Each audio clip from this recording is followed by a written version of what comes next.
दिल्ली के ओल्ड राजेंद्र नगर स्थित Rao IAS coaching centre के बेसमेंट के अंदर बारिश का पानी भरने से 3 यूपीएससी छात्रों की मौत हो गई। इस घटना के बाद यूपीएससी के छात्र विरोध प्रदर्शन कर रहे हैं और व्यवस्था को लेकर कई सवाल उठ रहे हैं। इस व्यवस्था के बीच चर्चित शिक्षक डॉक्टर विकास दिव्य कीर्ति और अवध ओझा की चुप्पी पर भी सवाल उठ रहे थे। सोशल मीडिया पर इन दोनों शिक्षकों को काफी आलोचनाओं का सामना करना पड़ रहा है। आपके मन में भी ये सवाल आया होगा कि कौन है डॉक्टर विकास दिव्य कीर्ति। तो आपको बताते चले कि वे पूर्व सिविल सेवक, शिक्षक, लेखक और यूट्यूबर हैं। यह केंद्रीय संविचाल्य सेवा के सदस्य रहे हैं और वर्तमान में दिल्ली स्थित दृष्टि आईएएस कोचिंग इंस्टीट्यूट के संस्थापक और प्रमुख हैं। वे देश के सम्मानित और प्रसिद्ध शिक्षकों में शामिल हैं। डॉक्टर विकास दिव्य कीर्ति का जन्म 26 दिसंबर 1973 को हरियाणा में एक मध्य वर्गीय परिवार में हुआ। उनके पिता महर्षि दयानंद विद्यालय में हिंदी साहित्य के प्रोफेसर थे और उनकी मां भिवानी में एक पीजीटी शिक्षक थी। उनके 2 बड़े भाई हैं, एक अमेरिका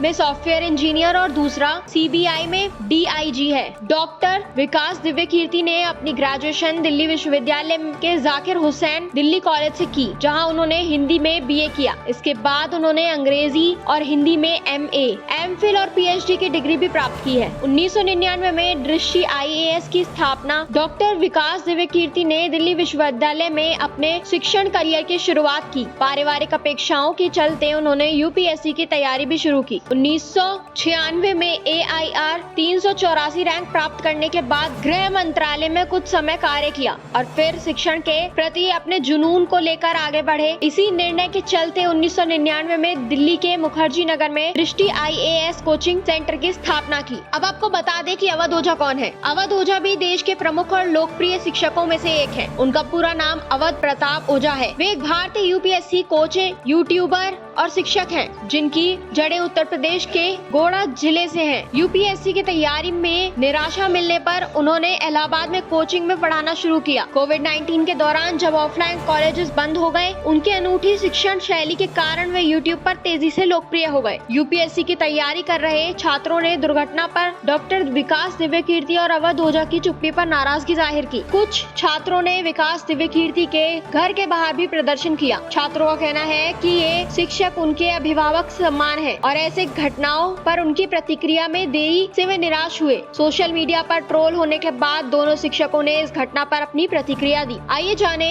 डॉक्टर विकास दिव्य कीर्ति का क्या कहना था। उन्होंने कहा अपने इंटरव्यू में जब उनसे पूछा गया कि छात्रों की मौत का जिम्मेदार कौन है, इस पर उन्होंने कहा, मैं किसी एक पर सारी गलती थोपने से बचता हूँ। सोशल मीडिया पर लोग मुझे दोष दे रहे हैं, आप भी किसी को दोषी ठहरा रहे, लेकिन मैं ऐसा नहीं करूंगा। इसके अलावा दृष्टि आईएएस के एक्स अकाउंट पर पोस्ट साझा करते हुए विकास दिव्य कीर्ति ने कहा कि हमें खेद है कि हमने अपनी प्रतिक्रिया देने में देरी की। वास्तव में हम नहीं चाहते थे कि अधूरी जानकारी के आधार पर हम कुछ कहें। इस देरी के लिए हम हृदय से क्षमा प्रार्थी हैं। शनिवार की दुर्भाग्यपूर्ण घटना, जिसमें 3 विद्यार्थियां श्रेया यादव, तान्या सोनी और नवीन दलवीन की असमय व दर्दनाक मृत्यु हुई, पर हम गहरी संवेदना व्यक्त करते हैं। हम तीनों बच्चों के प्रति विनम्र श्रद्धांजलि अर्पित करते हैं और ईश्वर से प्रार्थना करते हैं कि उनके परिवारजनों को यह पूर्णीय क्षति सहने की शक्ति मिले। आगे कहा, इन बच्चों के परिवारों से हमारा प्रत्यक्ष परिचय नहीं है, किंतु दुख की इस घड़ी में हम पूरी तरह से उनके साथ हैं। यदि हम किसी भी तरह उनके लिए कुछ कर सकेंगे तो हमें प्रसन्नता होगी। इस दुर्घटना को लेकर विद्यार्थियों में जो आक्रोश दिख रहा है वह पूरी तरह से न्याय संगत है। यह अच्छा होगा कि यदि